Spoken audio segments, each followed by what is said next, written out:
অনেক দিন পর অরিন্দমের মনের আশা পূর্ণ হয়েছে আজ। রিচাকে আজ নিজের শয্যাসঙ্গী করতে পেরেছে সে। অনেক কম বয়স থেকেই নিত্য নতুন নারী সঙ্গ উপভোগের শখ অরিন্দমের। কিন্তু হট সেক্সি রিচাকে প্রথম দিন দেখেই তার প্রতি অদম্য আকর্ষণ অনুভব করতে থাকে সে। আসলে সিডের গার্লফ্রেন্ড ছিল রিচা। সেটা জানতে পেরে সিডের চোখ এড়িয়ে ছলে বলে কৌশলে একটু একটু করে রিচার ঘনিষ্ঠ হয়েছে অরিন্দম। অবশেষে আজ সে রিচাকে একেবারে নিজের করে পেয়েছে। বিছানায় রিচাও তাকে হতাশ করেনি। কিছুক্ষণ আগে পরিতৃপ্ত অরিন্দমের কাছে বিদায় নিয়ে ফিরে গেছে রিচা। বিছানায় শুয়ে শুয়ে রিচার সঙ্গে কাটানো অন্তরঙ্গ মুহূর্তগুলো ভাবতে ভাবতে হাসি ফুটে উঠেছিল তার মুখে। কিন্তু সমস্ত ভালো লাগা মুহূর্তের মধ্যে উড়ে গেল মায়ের ফোন পাওয়ার পর। মায়ের সঙ্গে কথা বলে কিছু সময়ের জন্য হলেও চিন্তায় পড়ে গেল অরিন্দম। বাবা উইল করতে চায়, আর তার আগে বাবা এলিনাকে দেখতে চেয়েছে। উচ্ছৃঙ্খল ছেলের ওপর বাবা দিবাকর চক্রবর্তীর একেবারেই ভরসা নেই। তাই অনেক দিন আগে থেকেই তিনি জানিয়ে রেখেছেন, না শোধরালে ছেলেকে সম্পত্তি থেকে বঞ্চিত করবেন।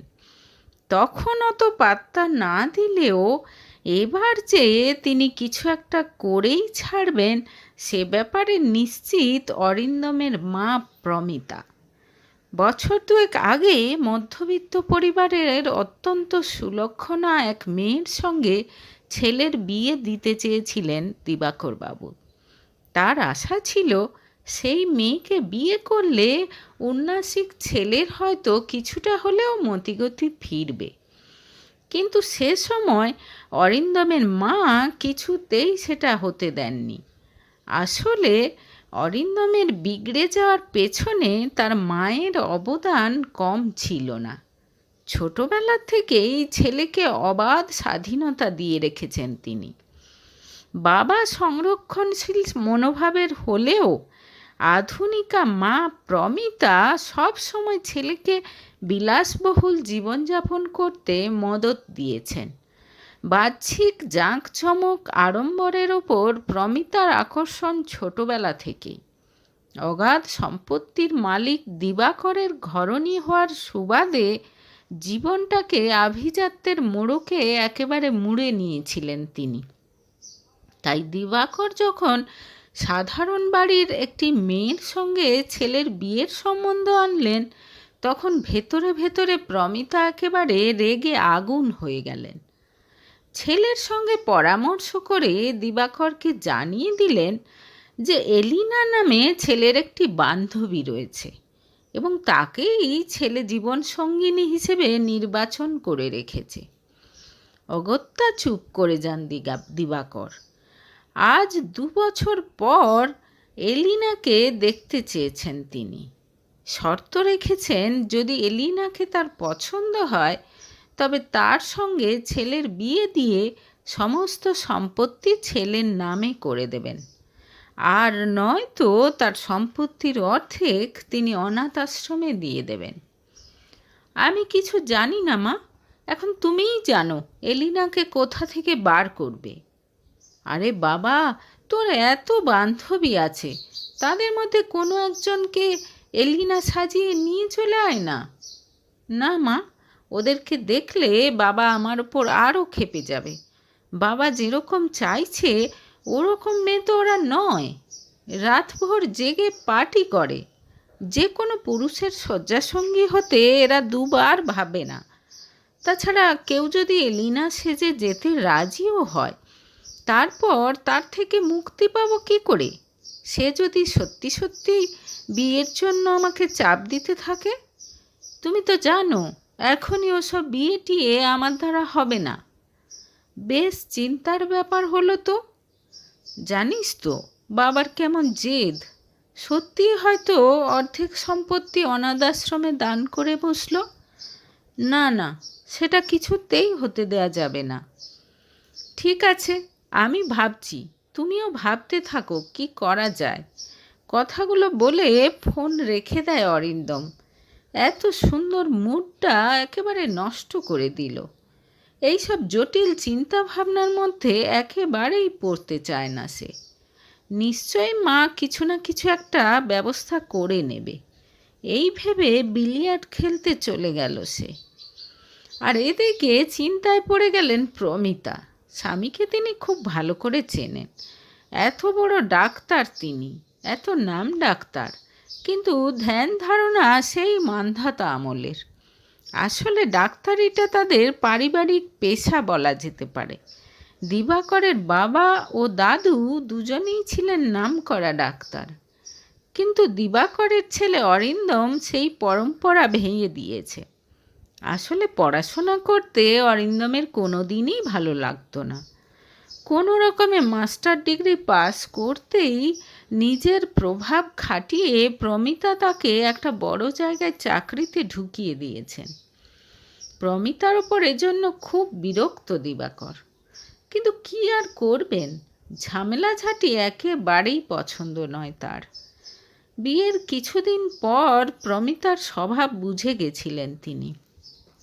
প্রথম প্রথম চেষ্টা করলেও পরে একেবারে হাল ছেড়ে দিয়েছিলেন। নিজেকে নিজের কাজের গণ্ডির মধ্যে একেবারে আবদ্ধ করে প্রমিতাকে ছেড়ে দিয়েছিলেন তার বন্ধুবান্ধব, কিটি পার্টি, নাইট ক্লাব এইসব নিয়ে। ছেলেও হয়েছে একেবারেই মায়ের মতো। যাই হোক, অনেক চিন্তাভাবনা করে বন্ধু স্বপ্নাকে ব্যাপারটা খুলে বললেন প্রমিতা। একটা কাজ করতে পারিস, আমার এনজিওতে একটা মেয়ে কাজ করে, মেঘা। খুব গরিব বাড়ির মেয়ে, কিন্তু আচার ব্যবহারে খুব মিষ্টি। আপাতত ওকে এলিনা সাজিয়ে নিয়ে যেতে পারিস দিবাকরের সামনে। তারপর তারপর আর কি, কাজ মিটে গেলে টাকা দিয়ে হাতে ছেড়ে নিলেই হলো। যা, কি বলিস? ধর ওকে দিবাকরের পছন্দ হয়ে গেল, তাহলে তো একেবারে ছেলের সঙ্গে বিয়ে দিয়েই ছাড়বে। তখন কি হবে? একটা হা ঘরে মেয়ে আমার বাড়ির বউ হবে নাকি? আরে বাবা, তোকে তো বললাম গরিব বাড়ির মেয়ে। টাকার জন্য এরা সব করতে পারে। একবার সম্পত্তি অরিন্দমের নামে হয়ে গেলে তারপর কিছু টাকা দিয়ে একে বিদায় করে দিবি। যদি ঝামেলা করে, তোর মনে হয় সে সাহস ওদের হবে?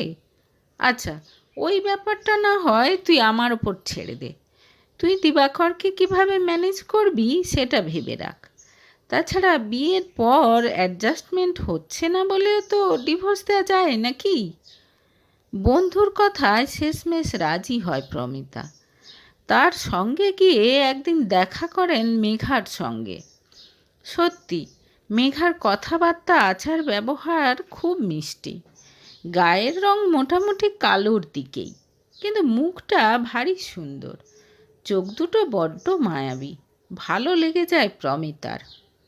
যদিও এরকম ফ্যামিলির এরকম একটা মেয়েকে তার একমাত্র পুত্রবধূ করার কথা তিনি স্বপ্নেও ভাবতে পারেন না, কিন্তু এখন কাজ চলার মতো মেঘা মেয়েটা খারাপ হবে না বলেই তার মনে হলো।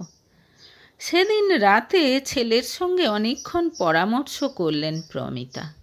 কিভাবে মেঘাকে দিয়ে তাদের কাজ হাসিল করতে হবে সে ব্যাপারে মোটামুটি একটা প্ল্যান কষে নিল তারা। খবরদার, কোনোভাবেই যেন বাবার মনে কোনো সন্দেহ না হয় সেটা দেখা তোর দায়িত্ব, ছেলেকে বারবার সতর্ক করে দিলেন প্রমিতা। ওহ, কি যে বিপদে তুমি আমাকে ফেললে না মা! অরিন্দমের গলায় বিরক্তির সুর। কয়েকদিন পর মেঘাকে সঙ্গে নিয়ে বাবার সামনে গিয়ে দাঁড়ালো অরিন্দম। মেঘাকে ব্যাপারটা বুঝিয়ে দেওয়া হয়েছে। প্রমিতা তাকে কথা দিয়েছেন সে যত টাকা চাইবে তাই পাবে। সামনে আসতেই দিবাকরের পা ছুঁয়ে প্রণাম করল মেঘা। না, এটা তাকে প্রমিতা শিখিয়ে দেননি, কিন্তু শুভ্র কেশ, সৌম্য চেহারার দিবাকরকে দেখেই কেন জানে না মেঘার মনে হলো এনার পায়ে হাত দিয়ে প্রণাম করা উচিত। আপাদমস্তক ভালো করে তাকে পর্যবেক্ষণ করলেন দিবাকর। মেয়েটার মায়াবী চোখ দুটো দেখে মনে মনে ভাবলেন, ছেলে নিশ্চয়ই এই চোখের মায়ায় মজেছে, না হলে অরিন্দমের মতো উদ্ধত উচ্ছৃঙ্খল ছেলের কি করে এরকম মেয়েকে ভালো লাগতে পারে। হলুদ রঙের একটা তাঁতের শাড়ি পরেছে মেয়েটা, চুলে লম্বা বিনুনি, শান্ত স্নিগ্ধ চেহারা। এরকম একটা মেয়েকেই তো ছেলের বউ হিসেবে চেয়েছিলেন তিনি। বসো মা, কি নাম তোমার? নরম গলায় জিজ্ঞেস করলেন দিবাকর। মেঘা কিছু উত্তর দেবার আগেই তাড়াহুড়ো করে অরিন্দম বলল, ওর নাম এলিনা বাবা।